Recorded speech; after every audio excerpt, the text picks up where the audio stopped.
Welcome student. We are going to study mathematics part 2 chapter number 3 circle. Now in this chapter we will learn tangent segment theorem. The tangent segment theorem is tangent segments drawn from an external point to a circle are congruent. या ठिकाणी आपल्याला सर्कलला external पॉईंटमधनं जे tangent segments काढले जातात ते congruent आहेत हे prove करायचं आहे. So first draw the figure from given statement. So first draw the circle and two tangent segment from an external point. So in this figure P is an external point, O is the center of circle and PQ and P are tangent segments from an external point P.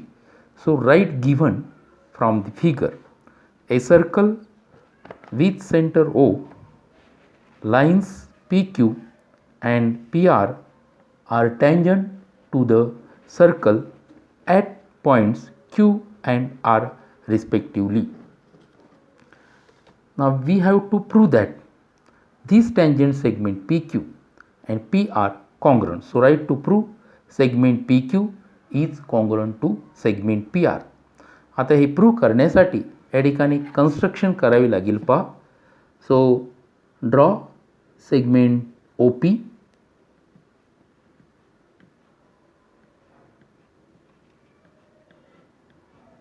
segment OQ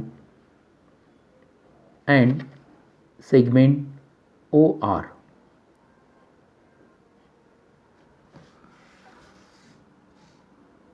हे construction लिहून घ्या पहा. Construction draw segment OP, segment OQ and segment OR.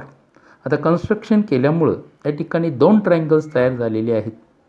ते triangle म्हणजे एक triangle PQO and second is PRO. So in triangle OQP and triangle ORP या ठिकाणी Q जवळ 90 डिग्रीचा अँगल तयार होईल पहा आणि R जवळ 90 डिग्रीचा अँगल तयार होईल कारण PQ is the tangent and OQ is radius.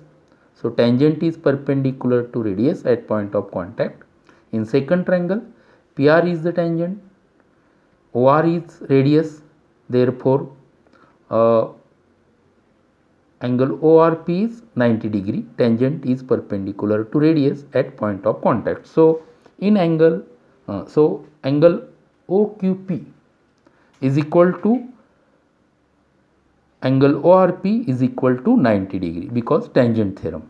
Tangent radius ला perpendicular असते point of contact मध्ये, हा tangent theorem आहे.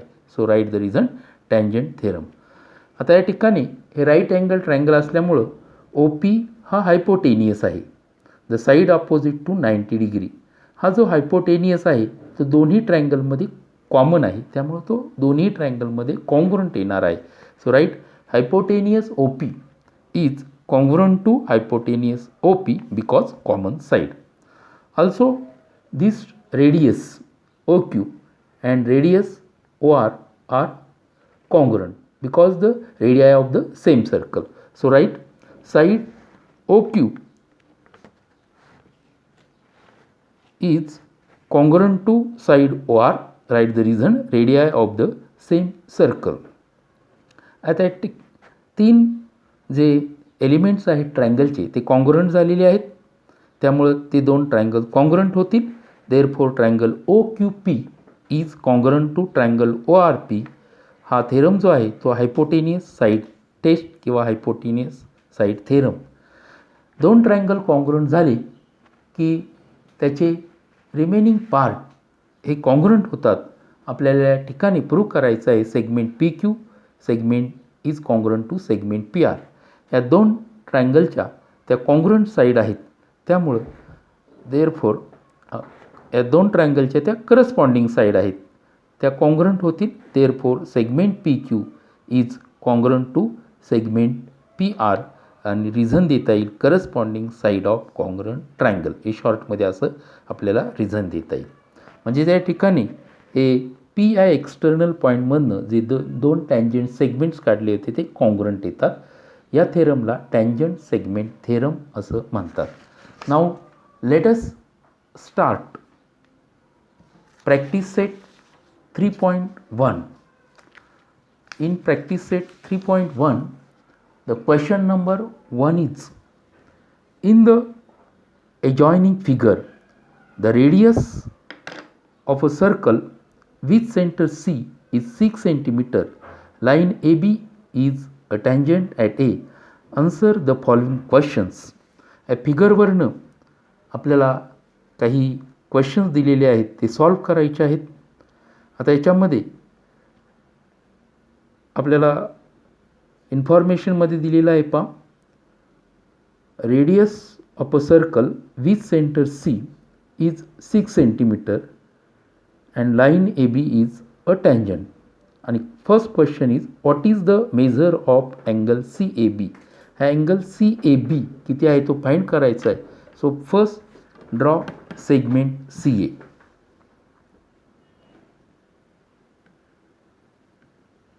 So for first question, draw segment CA आणि काय फाइंड करायचं पहा, अँगल CAB. आता angle CAB, AB is the tangent, CA is the radius, therefore angle CAB is 90 degree. So write angle CAB is equal to 90 degree. का 90 degree येतो, त्याला आपण tangent theorem म्हणतो पहा. Tangent theorem, we know that tangent is perpendicular to the radius at point of contact. त्यालाच आपण tangent theorem असं म्हणतो. आता सेकंड क्वेश्चन आहे, what is the distance of point C from the line A B. हे C पॉईंटचं line A B पासूनचं distance किती आहे. तर सेकंडमध्ये आता आपल्याला माहीत झालेले आहे, segment C A is perpendicular to line A B. या ठिकाणी पहा, सी ए बी 90 डिग्री आलेले आहेत, म्हणजे C A perpendicular to A B. आता distance C A is given in example, CA is equal to 6 cm. that is given in example. आणि आपल्याला हे जे डिस्टन्स फाइंड करायचे ते distance of point C from line A B, तेच perpendicular distance आलेले 6 cm. So right the answer, the distance of point C from line AB is 6 cm. आता third question काय आहे, if distance A B is equal to 6, तर C ए 6 cm आहे, A B पण 6 cm दिलेलं आहे. Then find distance B C. तर distance B C किती ते फाइंड करायला सांगितलेलं आहे पहा. To find distance B C. आता या ठिकाणी हा राईट अँगल ट्रायंगल तयार झालेला आहे सी ए बी. या right angle triangle C A बीमध्ये सी ए आणि ए बी 6 cm आहेत. तर बी सी फाइंड करण्यासाठी पायथागोरस थेरम यूज करता येईल पहा. In triangle C A B, angle C A B is equal to 90 degree because tangent theorem.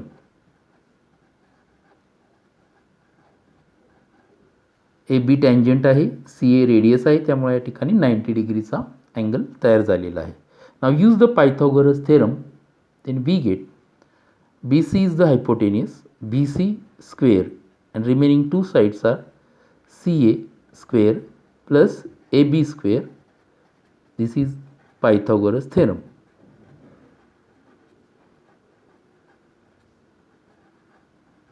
Now substitute the values. BC square is equal to value of CA is 6 square of this plus AB is also 6 square. Now then we get BC square is equal to square of 6 is 36 plus again 6 square is 36. Therefore BC square is equal to 36 plus 36, we get 72. Therefore BC square is equal to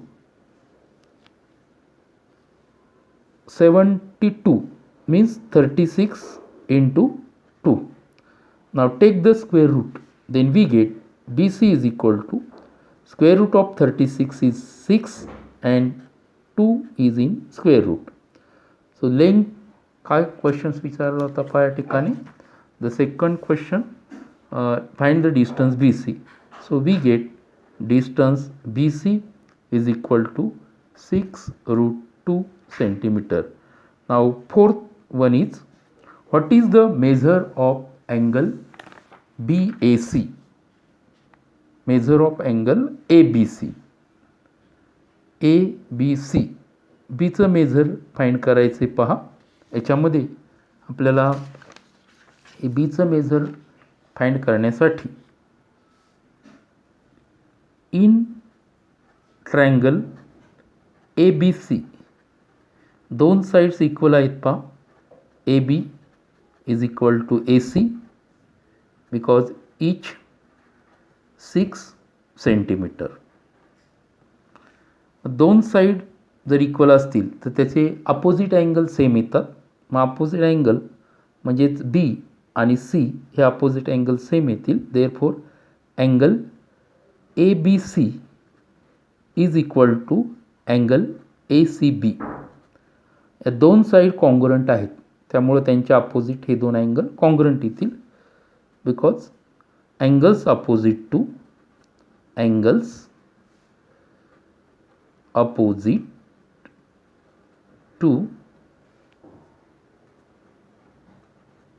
congruent sides दोन्ही equal आहेत, त्यांना आपण x degree मानूया. Let angle ABC is equal to angle ACB is equal to x degree. आता in triangle ABC, हा triangle ABC घेऊया. हा जर ABC घेतला तर sum of this three angle is 180 degree. So write this angle ABC plus angle ACB plus angle BAC is equal to 180 degree because angles of a triangle. म्हणून sum 180 degree. Now substitute the value. Angle ABC x degree मानलेला आहे, angle ACB x degree मानलेला आहे आणि BAC आहे तो 90 degree. So it is equal to 180 degree. Now then we get x plus x 2x and is equal to 180. हे plus 90 आहे ते मायनस होतील and we get 2x is equal to 90. Therefore x is equal to 90 upon 2. ते into 2 आहेत, ते right साईडला divide होतील and then we get x is equal to 90 upon 2 means 45 degree. आता आपल्याला कोणता अँगल फाइंड करायचा सांगितला होता? Angle ABC. हा अँगल ABC आपण x डिग्री मानला होता. Therefore angle ABC is equal to 45 degree.